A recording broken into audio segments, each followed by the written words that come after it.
अभिनव माथुर मसा जुड़ चुके हैं, माफी चाहते हैं। अभिनव, देखा जा रहा है कि जो सांसद हैं वो मांग कर रहे हैं, उनका कहना है कि बकरा ईद आने वाली है, मुसलमानों के लिए बड़ा त्योहार होता है, लेकिन कोविड-19 चल रहा है, तो ये कैसी मांग है? जी बिल्कुल ऋचा, देखिए मैं आपको बता दूं, देखिए संभल में जिस तरीके से जो है सपा सांसद ने एक बड़ा बयान दिया, और बड़ा बयान देते हुए संभल के जो सांसद है डॉक्टर शफीक रहमान बर्क, उन्होंने एक मांग उठाई है कि कोरोना का संक्रमण एक तरफ जहां फैल रहा है, उसी बीच में उन्होंने संभल के डीएम्स को पत्र भी सौंपा और अब एक बयान भी दिया है। उन्होंने उसमें कहा है कि जो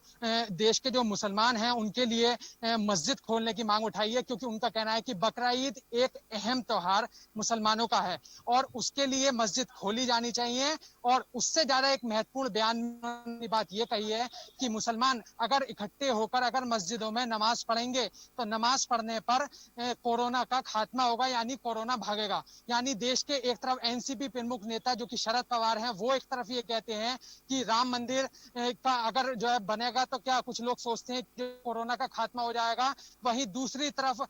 संभल के सांसद डॉक्टर बर्क जो एक बयान देते हैं, उनका कहना है कि मस्जिदों में जो है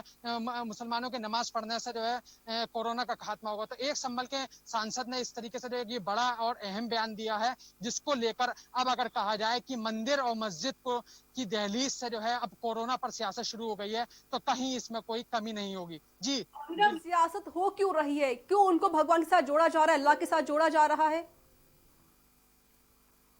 देखिए ऋचा, जब से जो है कोरोना जो है शुरू हुआ, मार्च से जो है जब से जो लॉकडाउन हुआ, उसके बाद से तरह तरह के मामले जो है लॉकडाउन होने के बाद से जो है कोरोना पर जो है तरह तरह से जो है सियासत की गई, लेकिन उसमें कई तरीके के जो है मोड़ आए, जिस पर जो है देश के राजनेताओं के बड़े बड़े बयान आए। कभी किसी मुद्दे को लेकर जो है बयान दिया उन्होंने कोरोना पर, जो है तो तरह तरह की सियासत कोरोना पर जो की गई, तरह तरह के मुद्दे जैसे जैसे आते रहे उस पर से अब एक बार जो फिर जब जो त्योहार आए, तो बकरा ईद का त्योहार अब आने के लिए है, तो एक बार फिर इस पर जो है सियासत शुरू हो गई है। एक तरफ जहां 5 अगस्त को जो है प्रधानमंत्री नरेंद्र मोदी अयोध्या में भूमि पूजन करने जा रहे हैं, उसको लेकर जो है सियासत शुरू हो गई, और उनका इस पर जो एनसीपी प्रमुख शरद पवार का बयान आया है कि वो जो है राम मंदिर के जो फैसले से क्या कोरोना का खात्मा होगा। वहीं दिग्विजय सिंह जो कि कांग्रेस नेता है, वो भी ट्वीट करके कहते हैं कि ये फैसला बिल्कुल जो बयान है उसमें जो है उनका वो समर्थन एनसीपी प्रमुख का। वहीं एक संभल के जो सांसद है डॉक्टर बर्क, वो भी एक बयान देते हैं और कहते हैं कि मस्जिदों को खोलने की उन्होंने मांग उठाई, और उनका कहना है कि जल्द से जल्द मस्जिदों को खोला जाए और जिससे कि बकरा ईद का त्योहार मनाया जा सके। तो ऐसे में कहीं ना कहीं जिस तरीके से समय समय पर जो मुद्दे आते रहते हैं, तो देश के राजनेताओं को कहीं ना कहीं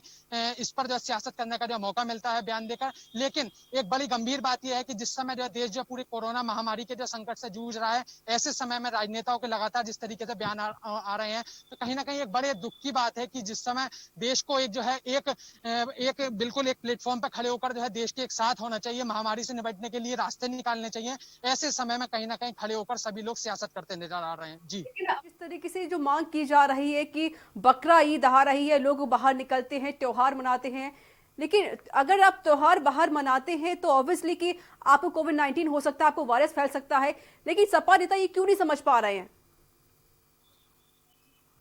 बिल्कुल रिचा, ये बिल्कुल आपकी बात बिल्कुल सच है कि जिस तरीके से हालांकि अभी जो है कोरोना का संक्रमण की अगर संभल में अगर बात करें तो 750 के पार आंकड़ा पहुंच चुका है, और पिछले जब से लॉकडाउन खत्म हुआ उसके बाद से लगातार जिले में कोरोना के संक्रमण का खतरा लगातार बढ़ रहा है। दिन ब दिन लगातार पॉजिटिव केस सामने आ रहे हैं। बावजूद इसके कि प्रदेश सरकार ने अभी जो है एक उत्तर प्रदेश में जो वीकली लॉकडाउन का फार्मूला था वो भी लागू कर दिया है। वीकली लॉकडाउन फार्मूला लागू करने के बाद जो सप्ताह में जो 2 दिन का लॉकडाउन की बात थी, वो भी यहाँ पर जो किया गया, शनिवार इतवार जो बंद रहेगा। तो ऐसे में कहीं ना कहीं प्रदेश सरकार हो चाहे केंद्र सरकार हो, उसकी कोशिश यही है कि जो किसी न किसी तरीके से कोरोना के संक्रमण को रोका जाए। इसी के साथ जो तमाम कई और जो नेता हैं वो भी कोरोना के संक्रमण को रोकने के लिए तरह तरह के जो रास्ते निकाल रहे हैं। लेकिन इस बीच जो राजनेताओं के जो समय समय पर बयान आ रहे हैं, वो कहीं ना कहीं ऐसी समय में कहीं ना कहीं एक बड़ी जिस तरीके से जो आफत साबित हो सकते हैं कि एक तरफ जिस तरीके से कोरोना के संक्रमण को रोकने के लिए लगातार जो प्रयास जो किए जा रहे हैं, की भी हम आपको बताएं तो बीते दिन की एक तस्वीर संभल जिले की है।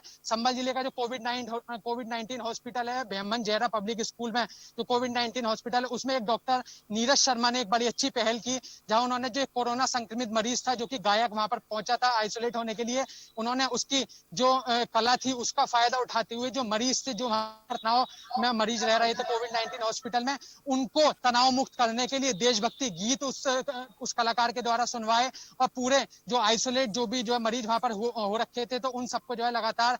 देशभक्ति गीत सुना करके जो है तनाव मुक्त रखने का जो है कहीं ना कहीं उपाय जो है ढूंढा गया। तो इस तरीके से हर स्तर पर जो भी प्रयास जो है किए जा रहे हैं, हर उपाय ढूंढना जरूरी है, क्योंकि ये जो वायरस चल रहा है बहुत खतरनाक है और पूरे भारतवर्ष में जो आंकड़ा है 11 लाख से ज्यादा हो चुका है। लेकिन कहीं ना कहीं जो नेता हैं अपने जो बयान दे रहे हैं, बहुत बेतुके बयान, बहुत बहुत शुक्रिया आपका हमसे बातचीत करने के लिए, अधिक जानकारी देने के लिए। तो सपा नेता का एक बयान सामने आया है, उन्होंने कहा कि नमाज पर जो पाबंदी लगाई गई है उसे उन्होंने गलत बताया। उन्होंने कहा कि अब बकरा ईद आने वाली है, मुसलमानों का एक प्रमुख त्योहार होता है, बड़ा त्योहार होता है। इसी को लेकर सपा नेता ने मांग उठाई है कि त्योहार वाले दिन बाजार खोले जाएं, मस्जिदें खोली जाएं।